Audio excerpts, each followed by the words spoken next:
Hi friends, బంగారం వెండి ధరలు అన్నవి అప్ ట్రెండ్లో ఉన్నాయి. ఈ కొన్ని రోజులు పెరుగుతూనే ఉంటాయి, మళ్ళీ కొన్ని రోజులు తగ్గుతూ ఉంటాయి.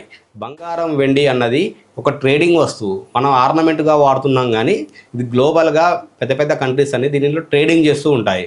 సో దీనివల్ల వాళ్ళు ఎక్కువ మంది దీనిలో ఇన్వెస్ట్ చేసి లాభాలు రాగానే అమ్మేసుకుంటూ ఉంటారు.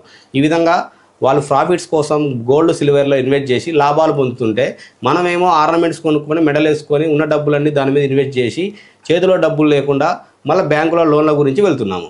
ఈ విధంగా మీరు గోల్డ్ సిల్వర్లో పెట్టుకోండి. ఇన్వెస్ట్మెంట్ గోల్డ్ సిల్వర్లో పెట్టడం తప్పు కాదు, కానీ మీ దగ్గర ఉన్న మొత్తం అసెట్స్లో మీకున్న ఆస్తుల్లో గోల్డ్ మీద ఎంత ఉన్నాయి, రియల్ ఎస్టేట్ మీద ఎంత ఉన్నాయి, స్టాక్స్లో, బాండ్స్లో, ఫిక్స్డ్ డిపాజిట్స్లో ఎంత ఉన్నది అనేది ఇంపార్టెంట్. ఒకటే దాంట్లో ఇన్వెస్ట్ చేసి దాని మీదనే లాభాలు రావాలంటే మనకు బఫెట్ గారు లాంటి పెద్ద పెద్ద ఇన్వెస్టర్స్ చెప్పింది ఏంటంటే అసెట్స్ అన్ని డైవర్సిఫై చేసుకోవాలి, ఒకటే దాంట్లో ఇన్వెస్ట్ చేయకూడదు. సో ఈ విధంగా మీరు నా వీడియోస్ ఫాలో అవుతూ మీ అసెట్స్ అనేది డైవర్సిఫికేషన్ చేసుకోండి. ఎప్పటికప్పుడు మార్కెట్ అప్డేట్స్ తెలుసుకోండి. బంగారం వెండి నెతన్యాహు ఇరాన్ మీద ఒక స్ట్రాటజిక్ గేమ్ ఆడుతున్నాడా? ఇప్పుడు వాళ్ళకు అర్థమవుతుంది. ఇదే అసలు కథ. ఇదందరూ మీరు తెలుసుకోవాల్సిన కథ. ఇరాన్, యుఎస్, ఇజ్రాయెల్ బలగాలపై ఎస్కలేషన్ మొదలుపెట్టిన వెంటనే లెబనాన్ వైపు హెజ్బుల్లా యుద్ధంలోకి దిగింది. ఇరాన్ తరపున ఇజ్రాయెల్పై మిస్సైళ్ల వర్షం కురిపించింది. హెజ్బుల్లా యుద్ధంలోకి దిగింది అనే దానికంటే ఇరానే వాళ్ళని దింపింది అనుకోవాలి. ఇరాన్కి ఇది అలవాటే. ఇరాన్ తన ప్రాక్సీల ద్వారా ఇజ్రాయెల్ మీద 24 గంటల నుండి యుద్ధం చేస్తూనే ఉంటుంది.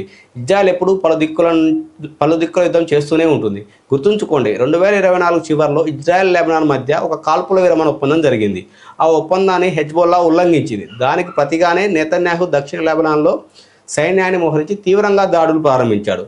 హెజ్బుల్లా కమాండర్లను పట్టుకోవడానికి ప్రత్యేక ఎర్గోజ్ యూనిట్ని కూడా ఉపయోగించాడు. బాంబింగ్ తర్వాత కూడా అక్కడ సైన్యాన్ని ఉంచి సరిహద్దు ప్రాంతం నుండి హెజ్బుల్లాను పూర్తిగా తొలగించే ప్రయత్నం చేశాడు.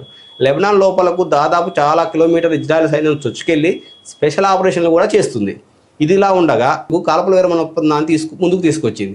వారి భావన ఏమిటంటే ఈ కాల్పుల విరమణ పట్ల ఇజ్రాయెల్ దాడులు హెజ్బుల్లా మీద కూడా ఆగిపోతాయని, హెజ్బుల్లా కూడా కాపాడబడుతుందని అనుకున్నారు.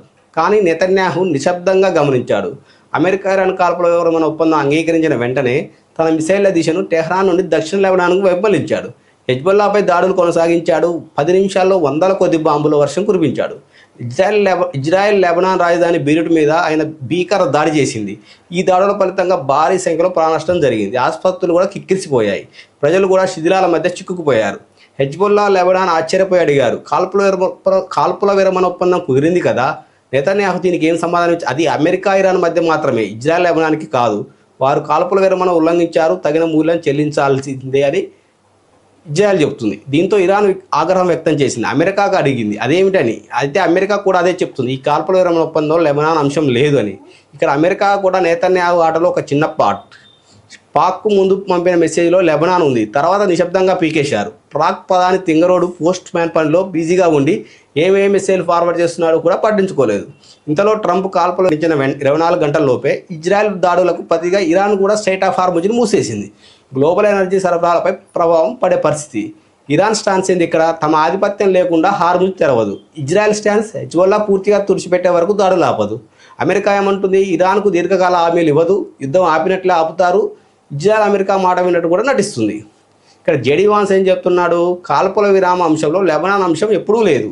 ఇరాన్ మాజీ కమాండర్ హెజ్బుల్లాతో కలిసి నిలబడతాం, బాధ్యత అమెరికాదే అని చెబుతుంది. ఇట్లా ఈ విధంగా వార్ అన్నది కంటిన్యూ అవుతూనే ఉంటుంది.